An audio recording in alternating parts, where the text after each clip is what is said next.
Good evening and welcome to Mechanics of the Fourth Wall. Joining me for this Part B show is Antonio Subrat, and as before, we have Martin Litsky. If you'd just like to say a quick hello again, guys. How you doing, Martin? Hi guys, Flat Martin here. And hello again to Antonio. Hello, I thought for this part I would speak like this for maybe some parts of the show. Oh my god. So, yeah, we'll crack on with Part B. I will put a link to Part 1 of this show in the description box. For people who are tuning in just now live, thank you very much for rejoining us live after the slight technical hiccup that we had. But in Part 1 of the show, we were quite happily discussing maps and the Japanese map, which is, you're going to have to pronounce that name again for me, Martin. Deja vu all over. No problem. I have everything. Kobayashi. Kawabashi. And of course the jesters, again, you'll have to do a better job than I'm about to butcher, Antonio. The full cap map. Sorry, the full cap map. By Irenatus Phineas. Or Phineas. Perfect. I mean, that was kind of part 1 of the show, and in part 2, to be perfectly brutal, I was hoping to move on to slightly different topics anyway, because I know, Martin, you've had some, let's call it conspiratorial thoughts in regards to how YouTube operates and things that people have been telling you. I don't want to mock it straight away, but certain synchronicities that do tie into this, but I was kind of hoping would be a bit more, I don't know. If you don't mind me jumping in right now, Level. Nathan, You I go could ahead. feel that you were going to start going into the whole conspiracy, because Martin's video, he was talking about, you know, being messed around with, and just as you were about to do that, we were messed around with. That's kind of interesting, isn't it? Not really. I think that we just had a technical glitch. It's easy enough to set up a second one. Yeah, thought but it that, just though, happened but to be then.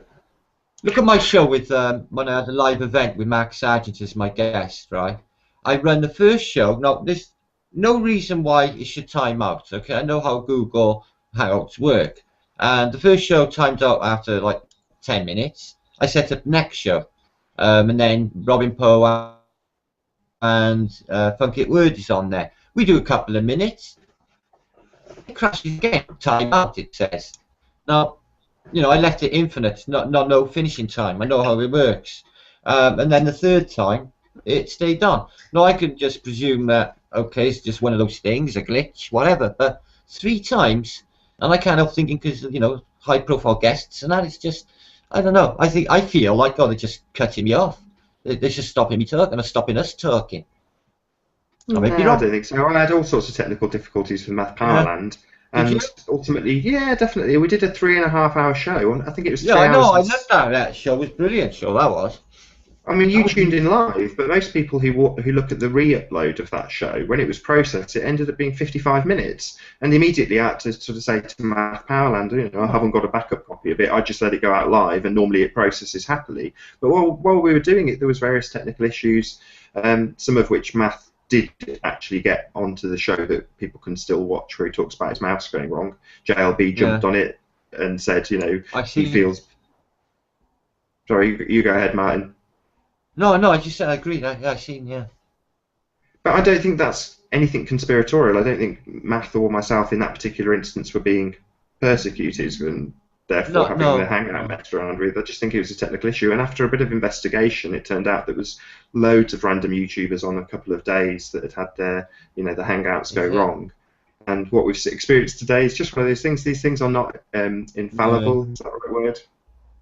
Yeah. I know. It is quite a remarkable thing that we're doing anyway, isn't it?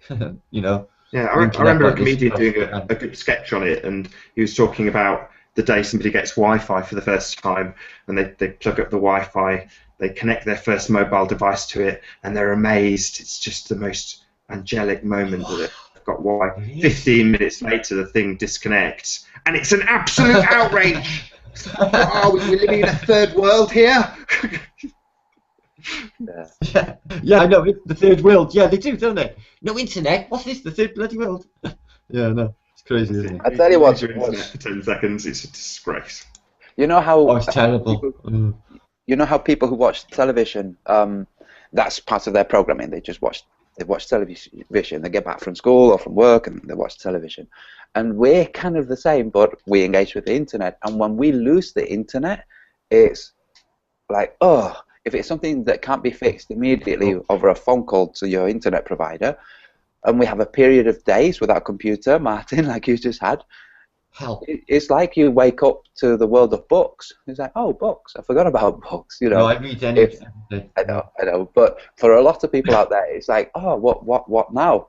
You know, if you don't have a television that you can switch on, then you're going to have to do something physical in the real world, and books and drawing and the outdoors. It's a great world. It's beautiful. Sure, this happened in The Simpsons, didn't it? When they all, I can't remember what they lost. I think it was all power, and suddenly all the children went outside and they're all playing with sticks and hoops, and there's the beautiful, tranquil music. Yeah. Life returns to normal. The jungle takes back over. I noticed Chris Rock brought up Red Dwarf for you on your show. I thought, oh, cool. How can he know Red Dwarf? They know about that in America then. I didn't realise this. An American told me there's a new series. They've apparently filmed 2 more 6-episode series, and they're due out. I had no idea. I don't watch TV, though. This is the problem. No, same here. I'm behind as well. I haven't got a clue what's happening there anyway. Oh, that'd be cool. But could you bear to watch it? I mean, it was great when you thought they were whizzing around space in the mining ship Red Dwarf. I know. But now... I know, I'm the same. I'm the same. I can't watch any of it, Nathan. Oh no, I'm sorry, I just can't even abide it. Even if you look at the globe now, when you look at it, you feel a bit silly that you actually fell for it. How could I have not seen this before? I keep asking myself, how did I miss it before? People have, I've seen pictures presented in 1922 of azimuthals, presenting the same information as available now. So it's always been there, right the way through the last century, yet I missed it. I didn't pick up on it. Rammed down our throats. I was watching Family Guy, so the cartoons, and not Family Guy, American Dad, and the dad. Yeah, American Dad too. He gets locked up, so he's TP'd a house, and they lock him up, and he's arranging to set up the warden with a kickball that's filled with a hornet's nest. And what do they use? What do they use as the kickball in the jail cell? They've got a globe. So they use the globe, they split the globe in half to put the hornet's nest in. And you think they're in a jail cell. How many jail cells in the country do you think have got a globe in them? Yeah, that's bollocks, isn't it? Yesterday, listen to this, I don't watch the news, but today was the opening of Parliament. I didn't realise they had a new black rod. Who's a black gentleman? I had a shock of my life. But it was a real den of iniquity in that. It was disgusting. But separately, yesterday, I caught the end of Antiques Roadshow. And the woman... Sorry, Martin, before you say that, I'm going to have to interrupt. You've just explained Black Rod. I know who Black Rod is, so does Antonio. There's going to be a lot of Americans watching who have no idea. Right, he's a guy who opens Parliament every year, once a year, and it's a process, a ritual they carry out every year, where basically he carries this staff, which has been used apparently for centuries, and he will tap like that, bang, bang, bang, the doors of the Houses of Parliament and ask for entry. And it's entry for all of the politicians following behind. They have to ask permission of the Crown to enter. It goes back to the days of Oliver Cromwell and the closing of Parliament. So it goes back way steeped in our history. And Black Rod basically he's quite a famous gentleman in Britain. Everyone knows of his existence, and they've just replaced him with a really large 6'4" coloured gentleman, which is really unusual because in a house black of a guy, not coloured gentleman, black. Black gentleman. We don't have to police our language. There's no. I think language is when there's bad intent behind them. Yeah. I say black in Britain. I got pulled for it. It's not somebody said it's not black. It's coloured. So but I've always said black, so I don't really know how to phrase it without upsetting anybody. Are you sure about that? I think it's the other way around. I'm pretty sure. Well, I got loads of friends here, and I call them black. Yeah, but the thing is, it's the intent behind the language. If you say coloured in a derogatory term... Oh, yeah. Everyone knows me anyway, so don't worry about that. Yeah. But back to what we were saying, the answer... So the guy heading this ceremony is now a black guy. Yeah, with it was which fascinating. is, yeah. I tell you what I think is fascinating, that we still have that ceremony. Like, what is this? It's like You should have watched it. it's It was ritual. It yeah. looked like voodoo or something. It was really, really weird. Yes, and so there are people in the UK who say, "Oh, it's part of the heritage. It's regalia. It's interesting." It's like, yeah, fair enough. You could also see the point of view of the anarchist saying, "This is a farce and a show," because it is a show. So I don't think I look forward to the day 2,000 years in the future where we don't have those things. Yeah, pomp and ceremony, they I call was it. just going to say, took the words out of my mouth, Nathan. But it was, it's attractive to behold for the outside world to see, with the colour and, the people that were there. But, yeah. But your mother won't have a bad word said against the royals, No, will she? she forbids it. She absolutely loves the royals. She's met most of them. I've met a few of them myself. And, I just get really love. Prince Charles was adorable. Such a lovely fella. Camilla was nice too. Really, Lady Di, she was a darling, and the Queen Mother, she was lovely. So that's my personal experience. What am I supposed to lie and say? No, Hang I on, got real let me get bad. this straight, Martin. Are you saying you've met that list of people? Yeah, and my mother has. No way. Right. Mum, That's got to give, they've got to go into that a bit I got a more. photograph here. Mum, did we meet Camilla and Charles 2 years ago up Heidi's village? Can't be bothered telling you now. Yeah. Okay. I think what Nathan is saying, you've got to tell us more, just for the people out there. Right. Well, I didn't meet her, but she came up to me. Lady Di did at an opening of a leisure centre, and we'd been waiting hours in the cold.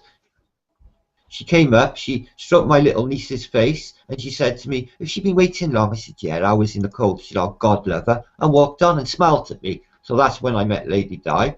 Prince Charles nodded at me, and then later, 2 years ago, they went to my sister's village in the Vale of Glamorgan, which was really weird because my city's of like 300,000 people, yet they went up to a village in the Vale of a population of around 60, which I found really strange. Apparently, it's to do with the organic foods he was interested in. But so, seen them there. They spoke to my mother for ages. They just smiled at me. Who else have I met? The Queen's mother I seen at Wells Cathedral. I shouted to her and she waved over at me. But my biggest and best claim to fame, apart from Nelson Mandela, is because I met him too. Well, I should say he met me, actually, to be more correct, is Pope John Paul II. He went past my house, right outside this door here, going to Roos Airport to fly out in his Pope mobile. And my friend with me shouted, "Skinhead!" like that. And he looked over us and he smiled at me and blessed me like that. And I went, "Hiya." And he went, "Hiya." So I first seen Pope John Paul, Nelson Mandela met me, Lord of the Royals. So When Tell did us you meet about Nelson Nelson Mandela? Mandela. I took my son he was in Cardiff City Centre in Park Hotel during a conference. I think it was NATO, some shit anyway. So I took my son. I thought it was important for my son to see him before he died. So I took him away to Hathor. So he came out looking really majestic, shiny in this iridescent gold lame shirt he had on, which was magical. And I thought, well, I'm the type of person, as you know, Nathan, that needs the attention. So I done one of my sonic whistles that cannot be ignored. Within seconds, I had the Secret Service all around me. One there, and one there, pinning me in like this. Okay. So he walked over to me. I said, "Oh, Nelson, love you." And he went like that on my son's face, on his cheek, and went, "Hello, boy," to my son. And my son's like, "Who's he, Dad? Who's he?" I said, "I'll explain to you later." He didn't understand. He was only about 6, 7. I had him on my shoulders. So Nelson, the only person he spoke to was me, and come over to me, and then he walked off and got into his limousine and went. And everybody was staring at me. It was really weird. And then I said to this lady, "Who's up next?" She said, "Tony Blair." I said, "Come on, Lawrence, we're going." Don't want to see him. This was in around 2006. Not long after that's what it was. He came to Britain after he got released from prison when he done that tour. So it was around that time. So about 10 years ago. Yeah. So yeah, I've met a lot of famous people, or they met me, I should say. Then you hear some of the stories of the royals. I know the Queen Mum. There was one story that was banded around. How true it is, you just don't know. But she used to rent a TV, and she'd rent the same black and white rubbish TV year after year. And you look into this story a little bit further, and you'd find that, yeah, she was renting this TV from the same rental place each year, but she'd blow 30 grand on a horse. And that's what she was watching. Really? On a black and white telly? That's insanity. Well, I suppose it's because of an era. You know, look where she's from. She's basically a Victorian, wasn't she? So forget the telly. It's the blowing 30 grand on a horse that I was concerned about. Forget the 12 quid rental fee. That is crazy. A friend of mine, he was a lorry driver for TNT, the lorry company, and he pulled up next to the wall, that giant wall by the side of Buckingham Palace, to look at his A to Z of London. And by the time he pulled the map out of the glove compartment, he had the Secret Service on him. That quick. Hey, do you talking of Secret Service? Do either of you remember the Chinese Falun Gong practitioner who made her way into the grounds of the White House when the Chinese premier met George W. Bush Jr. George W. Bush, and she stood in the press. She was part of the press league. She had a sash on her, and she basically shouted down the prime minister the president in English and in Chinese, and then she walked out. So what kind of magical spell was this woman waving? Because you would think that the Secret Service would be all over her. How did she get in there? Who is she, and how did she do this? Because it was reported in the news. I saw it, and she was basically saying that the Chinese government was committing atrocities against the Falun Gong. Do either of you remember this? No, I don't remember it at all. But that's very intriguing. It was a bit like the Chinese guy who stopped the tanks on Tiananmen Square. Yeah. It was one of those situations where you think, how can one human being do this? It was awesome. Yeah. There's a lot to do with that guy with Tiananmen Square and his whereabouts. He's never come forward, has he? And there is people saying, you know, whether it really happened at all, but the way they portray it. It's back to all the world's a stage, and yes, it's everything we're presented with in the media spin in some way or form. Yeah, the world's set up in a really, really, really funny. If everyone could just wake up, if everyone switched the telly off, wouldn't everything be a lot easier? You know, without the brainwashing, you know, the hate they're spewing about the Muslims on my telly, yet they're flooding the city with them. That's what kind of game is that? Oh, well, obviously it's divide and rule. We know what game it is, but you know, that's sick. Can't people even see through that? Is it the Hegelian? How do you pronounce that? I can never quite pronounce that. Hegelian Dialectic. Dialectic. Thank you. The one. So yeah, divide and conquer is ultimately going to be the rule of the day, and if it's back to, it always comes back to flat Earth, doesn't it? It's back to being on a spinning ball and having that as your mentality in life. You know, if your outlook is spinning and whirling and traveling thousands of miles an hour on a ball, millions of miles an hour through space, then that's going to be your general frame of mind. And back to flat Earth, leaving us a little bit more grounded and realizing that you can just switch off the TV. Don't need it. Don't need reports on everything. Don't have to find out that Red Dwarf's on next week or whenever it is. Someone might tell you if you're interested in. But Insanity had an interesting spin on this, because when I can't remember what the question was about, he said he held up a copy of Star Wars, a game, and said, look, I can still play this game. It doesn't spin me out. But to me it does. I can't help noticing the layers of programming when I watch TV. What about you, Martin? Do you still dip into TV now and again? No, not at all. I hate it. My mother has it on, like she watches soaps like the EastEnders and that, and I'm forced to sort of be in the room. But I obviously headphones on and I go into my flat Earth world, so I get all the information I need, the real news, from the internet. Now I'm a flat earther. I'm privy to this brilliant information sharing service, so I actually get the real news now, which is really, really good. But obviously I don't take everything as face value, Nathan, but this is, you remember way back when the internet came out, we all said to one another, don't believe everything on the internet. And here we are 15 years or 10, 15 years later, you know, people are just happily believing everything on the internet. Well, quite right. I think I spoke about this with Mark Knight or Wakey Wakey, Yeah, and he was explaining that they put he called them hooks. They put the hooks into Windows 7 to monitor your behaviour, listen to your mic, watch what you're looking at, see what the camera can see, and they just didn't tell anybody. Then it comes to Windows 10 when they openly confess to this, and people are up in arms for a couple of months. Then nobody cares. You know, it just gets explained away with Siri or whatever yeah, I mean, it just gets frittered away into nothing, and people just accept this stuff. You know, it is 1984, it is. But with what happened to accept that. It is exactly that. Just they forget the day before, and you could go a month back, and mind you, what I find with flat earthness, have you noticed, Nathan? If you look a day or two back in your comments or whatever, or your mail, it seems like weeks ago because it's so fluid and quick. Life flies by when you're having fun, that's all I can say. It must be that, really, it is that. But something funny's going on with time, and I thought it for a long, long time. Not only are the days going too quick, there just seems to be something funny going on with time. Now, obviously, time's their concept, isn't it? It's made up by them, you know. The sun travels around, as we know, around, but I mean the whole concept. So we got timeanddate.com. We know exactly what we're on about. I don't know.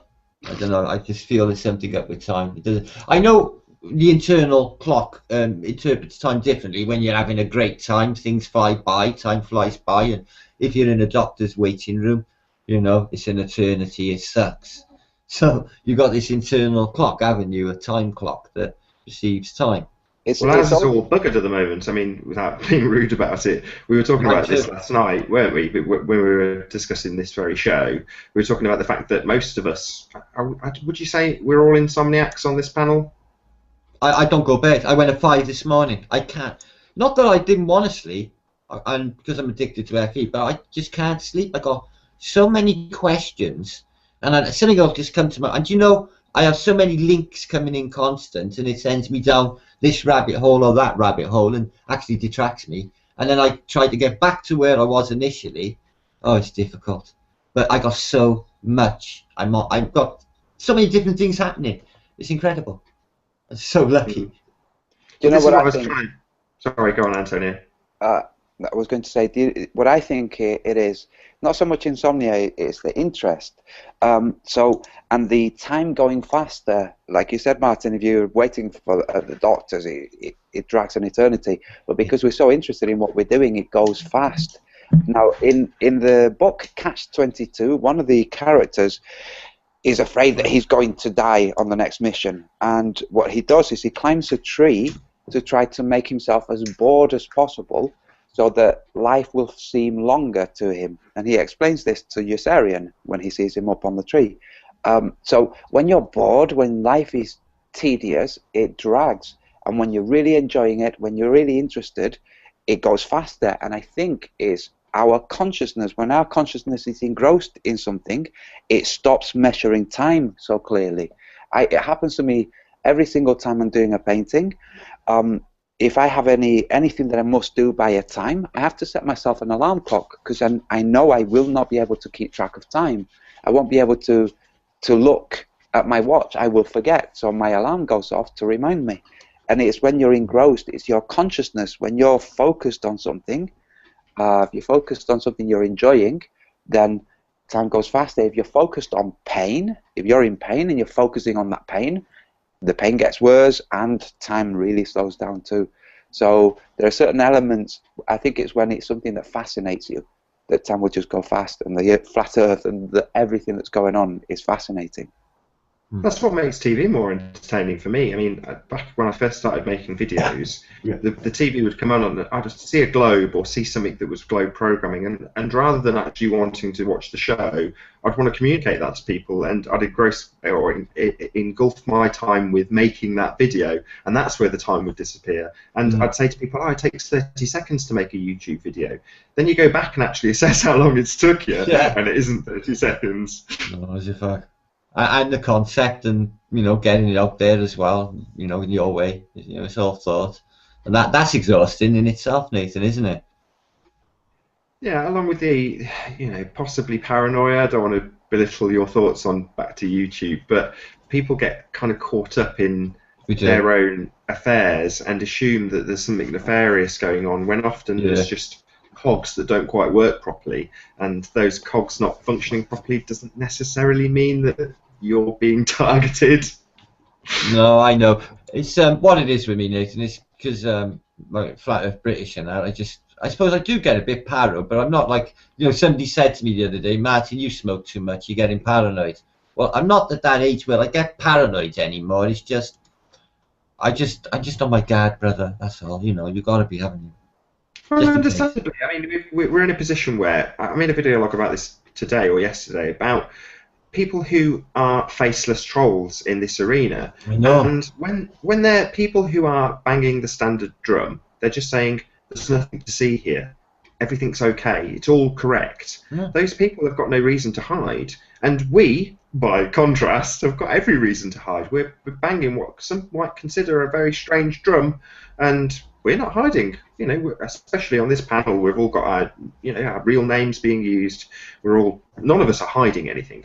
No. You're just laying it out there, wearing our hearts on our sleeves. And yet, well, gets my point, we're the ones that get persecuted. We're the ones that get ridiculed. Weird, isn't it? Yeah, the faceless, no name, no face. Got all the answers, but none at all. Yeah, I noticed.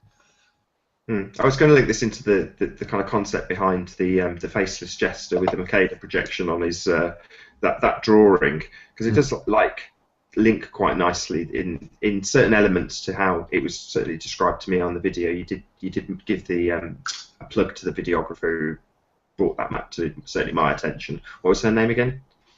Nicole Cote. Nicole, yeah. So she gave a really good explanation. Again, I'll drop a link to that video. Yeah, she's really good. Really good. She brought that forward. Yeah. And really good that she shows her face, like you were saying, Nathan. Yeah. There are lots of people out there who, for whatever reasons, don't want to show their face, and that's fair enough.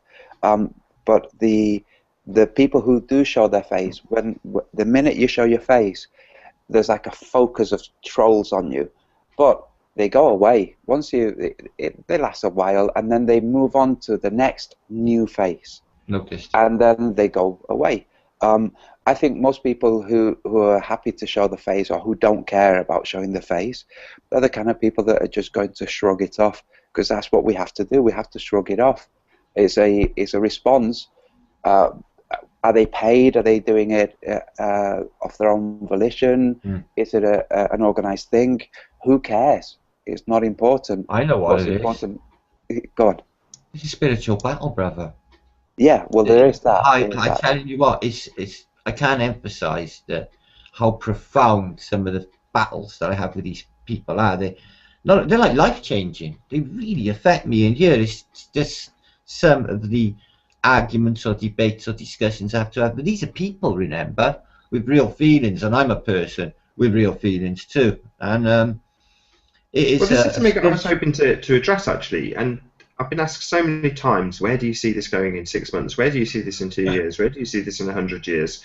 And frankly, I don't see a massive paradigm shift. If nothing else, the people that may be perceived as being nefarious and trying to stop the floodgates of FE, if they even exist, are slowing the awakening, which is potentially a good thing. If too many people woke up immediately, there may be chaos. People wouldn't be able to get it. That, Nathan. So if this is the case, you've got a position where I want to see it progress as follows. I would like to see people just consider the normality of what we see, the obvious nature of the Earth being flat, as considered the norm without any ridicule. And likewise, there would be no ridicule to people who still want to consider their all-Earth existence. They can go about that happily, and I'm more power to you. If you want to think you live on a globe, good for you. I'm more than happy to smile at those people, not in any sort of derogatory, you're an idiot kind of way, and just think, good for you. You've got your beliefs, and I've got mine. Now, over time, I see it as the case that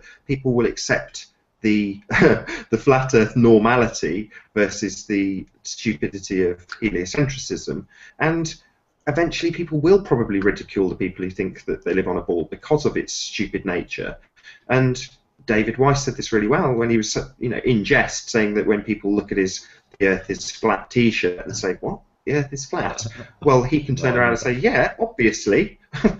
Where have you been? And I think that's kind of many a true word that I think will be the way it moves on, whether or not we've got nefarious powers that should not be stopping the floodgates of truth. After all, where we live is just where we live. It's what we observe and it's what we see. It's just reality. There's no other way of describing it. I know your debate with JLB's coming up, and we're going to, we are going to moderate and hopefully say as little as possible, but yourself and JLB will be debating the very nature of where we live and saying, is it flat? Have you got anything you'd like to plug in that regard? Because we'll wrap up this show fairly soon. Yes, what I would like to say is to everybody out there who has a compulsion to talk about the flat Earth with people that you know are not flat Earthers. I noticed this yesterday. I went to the gym with two friends, and one of them is alarmed. He displays signs of fear when a new pointer to the highlights that we live on a flat Earth, when that's pointed out to him, he responds with fear. And what I think we have to do is we have to figure out a way, or some of us, at least me, I'm trying to figure out a way of first of all reassuring the human being with whom we are communicating that the flat Earth does not call them evil. It doesn't call their thoughts, their beliefs, all of those things that are in their unconscious mind, telling them that they don't want to acknowledge the world is flat because there's an unavoidable conclusion that it was made, that consciousness, that the world functions differently to what we've been taught, and that maybe their thoughts, which might have been something they were not very happy about, might have been registered somewhere by some mechanism. So they have this fear response, and what we see with Red's rhetoric and JLB and people like this is the fear response. They're masking it with ridicule, or they're masking it with anger, but the truth is it's a fear response. If they were not afraid, they would look and go, huh, that's interesting, next. But they don't. Well, if I wasn't the moderator, I'd just nod along, but you could even consider that smack talk. Well, okay, for smack talk, I will say this, and you told me it's not a good analogy, and I'm just using it, superficially. So, flat Earth equals, let's say, straight. Globe Earth equals, let's say, gay. Perfectly fine. Neither equals gender fluid or maybe bi. And I'm going to ask JLB which of the three he is. So, dear God. That's my smack talk. Yeah, that would be where I stepped in and said that was a non sequitur or a yeah. You guessed it, Martin. I'd use some of JLB's words just to really stick it to you. Yeah, it's fine. That's fine. That was me hoping for a plug with you giving the date and stuff, so I'll do it instead. Oh, so yeah, go for it. So it's Saturday the 28th and Sunday the 29th, so it's midnight in UK time on the 29th Sunday of this month. Excellent. Cool. Have you got anything you'd like to round out the show? I know it's been a bit distorted, Martin, with it being in two parts, but such is technical life. Have you got any final things you wanted to say about the maps or anything before we round out the show? I'm digging deeper. It's basically there's a lot to unravel. And basically, I'm early days with it yet, so just bear with me. I just want to say, sorry, can I just say I want to thank you, Nathan, for inviting me and you, Antonio, on this show. It's like one of my favourite shows, and I'm on you, so I'm really made up. Cool. And I want to thank all the guys in chat. I love them all the best people imaginable, and I mean that. Every one of them, okay? And I'll just leave it at that. The maps, I'm digging deeper. I'll do what I can, and it's my hobby anyway, so I'd be doing it if I wasn't a flat earther. So anyway, thanks, Nathan and Antonio. You're welcome. If I can just add something, going back to what you said about where might this be in 6 months' time. So if the tide is being slowed by trolls, by whatever, or whether it's just a natural progression, it's not important. What's important is this: there's never been a situation where not even in the truther community with 9/11, where there's been this amount of engaging by all kinds of different people who are then making connections and friendships with other people regarding the true reality of the world and the true reality of consciousness and our existence. This has never happened before. We have to remember this. So although things might slow down, videos might slow down, the friendships and the connections that are made are true and they're real and they will remain. You might, like with natural friends, you know, associated with proximity, you spend more time and less time with some, and it has a natural ebb and flow. We will see the same with the Flat Earth, not just with the videos, there will be an ebb and flow, but also with the associations and connections we've made with people like Udina Walker, that's just to say one, GeoShifter, everybody, all the connections we all have, Rick Woods, these are just connections that are there, you know, and I think if we use that as a way of saying thanks to the world, I think that's great because it puts us in a positive framework. Yeah, amen to that, brother. That's beautiful. It's true. That's actually another useful segue into a link to making connections in Oxford. So maybe you could give us a nice happy plug for the Flat Earth meeting down there, Antonio, if you would, just before we round it out. Okay, so we're meeting on the 11th of June in Oxford at the Oxford Camera. We're all taking our own food. There will be vegans and carnivores. There's no judgment here. Take your own food, what you'd like to eat, and we will go for a picnic by the Thames or somewhere pretty. And Oxford has some very lovely spots. It's the ISIS in Oxford, not the Thames. The ISIS? Yes, it turns into the ISIS as soon as you leave. When you go past Slough, the Thames turns into the ISIS. Oh, right, okay. So I have a really funny story about a guy punting. You get punters there, you know, punts, which are like a little bit like a gondola for any Americans listening or non-Brits. And you can come out of the small tributaries that go into this big river, which becomes the Thames. And somebody once just went a little bit too far. He'd had a warning from somebody else who'd just also gone too far, but this person had just gone that little bit too far. A punt is a long stick that you use to push on the bottom. And he just pushed a little bit too far, and he held himself at this angle where his feet were on, where his girlfriend on the boat was laughing, trying to squat, you know. Oh, it was awesome. It must have been 15 seconds and then splash. It was great. Yeah, so back to the meeting. So we're meeting in Oxford. Everybody's welcomed. Bring your own food. If the weather turns, which it could, you know, it's Britain, then we go to the oldest pub in Britain. And even if it doesn't turn, if we all decide afterwards to go to the pub, we go. And we'll storm it. It was built in 1440. I'm going to be there. It's the 11th of June, is that right? Saturday the 11th of June. Saturday 11th of June. It's midday at the Oxford Camera, and as Antonio says, we'll move on to the Bear Inn, which was built in 1242. Is that right? Yes. And if anybody wants to come and thinks that they can't make it for midday, we're going to be there all day. Come whenever you can make it. You can, through 6 degrees of separation, you can contact me or Nathan or Martin or anybody else you might be in contact with, and just let us know, and we'll send somebody to meet you.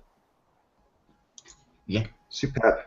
Martin Lietzke, once again, thank you very much for being on Mechanics of the Fourth Wall for the second time tonight. Excellent. I'm really chuffed. Thank you. I just say, anybody wants any flyers, which are leaflets in America, I didn't realise you didn't know what they were. Contact me. You'll find my address on my About page, which you'll find on my website, Flat Earth British. And they are all out over the plane. I've sent thousands out this morning, and they are being litterbugged across the plane as we speak. So if you want to indulge in Operation Litterbug. Brilliant. Thanks again, Martin. It's been a pleasure. And Antonio, thanks again for being on Mechanics of the Fourth Wall. Yeah, it's been cool. Thank you to all of you who joined us for the second time in chat. Thanks again for joining us once again live. It's been brilliant having you here. I will see you all in the next video.